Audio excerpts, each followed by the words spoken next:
Serge Moudel. Je suis à l'Amicale laïque de Cotonou depuis l'année 81-82, c'est-à-dire depuis que la salle de sport de Carleran a été construite. Mes fonctions au sein de l'Amicale, j'étais membre du conseil d'administration, après j'étais trésorier, et de 2001 à 2011, j'étais président de la Cotonou, toute section. En fait, quand j'étais jeune, je faisais pas beaucoup de sport. C'est à l'âge de 16 ans que j'ai commencé du volley à l'école. Quand la salle s'est construite ici, on a créé un club de volley, quoi. Et c'était, quel âge j'avais, 17-18 ans, quoi. En volley, on est resté en FGT, hein. Donc c'est comme je dis, du loisir de compétition. Bien que j'ai fait une petite incarnade dans la Fédération française, mais ça m'a pas forcément plu.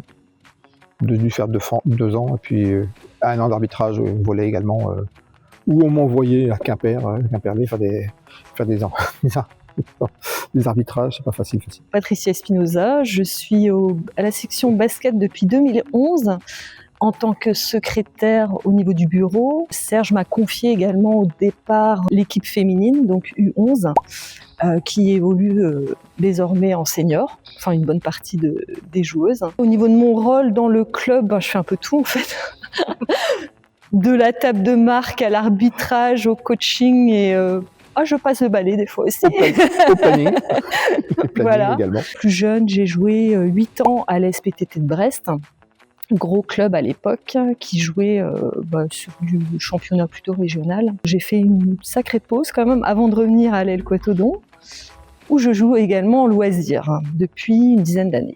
Au niveau de l'El Cottodon, je fais partie également du bureau de la gym et je fais de la gym depuis quelques années, on va pas compter. En 81-82, l'Amicale a lancé sur cette salle du volley, du tennis de table, du tennis.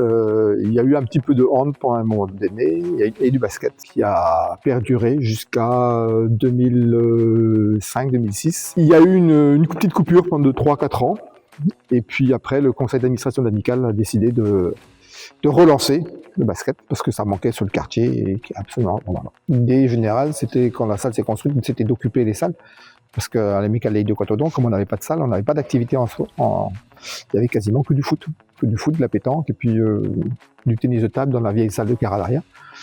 Mais il n'y avait pas de badminton, il n'y avait pas de volley, il n'y avait pas de basket. On devient quand même un acteur social sur la ville de Guipava avec quand même 2200 adhérents. Avec 17 activités, même s'il y a 2 grosses activités qui gonflent les effectifs, c'est le football et la gym féminine, mais derrière il y a encore des activités où il y a 80, 90, 100 personnes, ça mûrit, ça gonfle. C'est vrai qu'on a eu des gros dossiers, on a eu des gros problèmes avec la salle quand même, parce que le toit c'est parti avec une tempête Zeus, on est resté quasiment 1 an ou 2 ans sans... 2 ans. 2 ans quasiment à voyager. Au bourg de Guipava, sur les salles de Brest. C'était un petit peu pénible. Et sur l'IFAC également, la salle de l'IFAC. La vente du site de Caradrien historique, là où il y a maintenant un boulodrome et une salle d'activité. Mais comme je dis, le conseil d'administration est très soudé. C'est 21 personnes qui sont impliquées, qui sont responsables, qui prennent leurs responsabilités dans leur section respective. Et ça se passe très très bien. C'est pour ça que Manu est arrivé et a pris la suite également. Le volley à Cottodon, c'est le plus vieux club en Fédération France en FGT. Il n'y a pas un club qui a fait plus de 45 ans comme on a tenu comme ça. On a eu des hauts, on a eu des bas, mais il existe toujours. L'idée de construire le basket, c'était surtout de revenir les jeunes, les enfants. Il y avait une dizaine de petits. Ce qui s'est passé, c'est que je suis allé voir l'UFOLEP, qui m'a dit qu'on était les bienvenus dans leur championnat.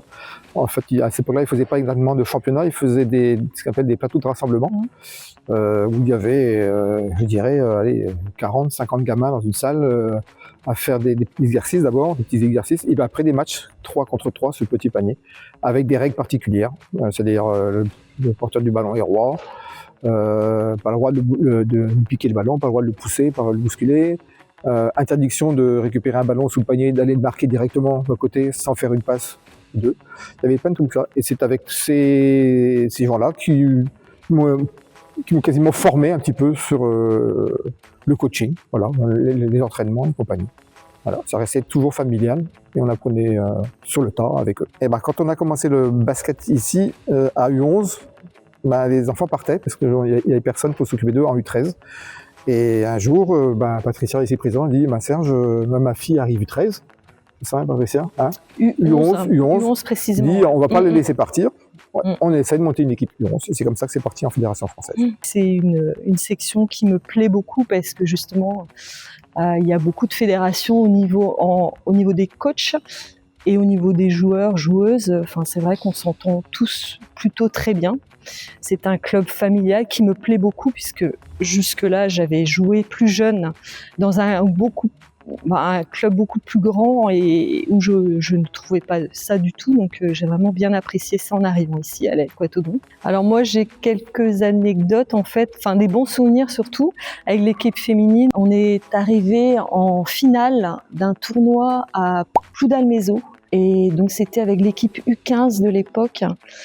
Et c'était génial parce qu'en fait, c'est un tournoi qui était avec pas mal d'équipes et au final, elles sont arrivées finalistes et on s'y attendait pas du tout, personne s'y attendait, on nous connaissait pas et en fait, c'était comme ça qu'on s'est fait aussi connaître en fait à faire des tournois. On a fait bien sûr les tournois plus connus, le Relec, Gadurin à l'époque, mais ce tournoi-là m'a marqué parce que elles sont arrivées en finale toutes petites là. On les appelait par leur prénom, par leur nom. Elles étaient toutes. Puis elles sont super bien jouées. Enfin, ça c'est un bon tournoi. Donc elles ont eu des médailles, une coupe et ça c'est un bon souvenir. Et puis cette année aussi, j'ai un bon souvenir, c'est que certaines filles qu'on a formées toutes petites sont revenues en fait dans le club. Et pour moi, ça c'est une fierté.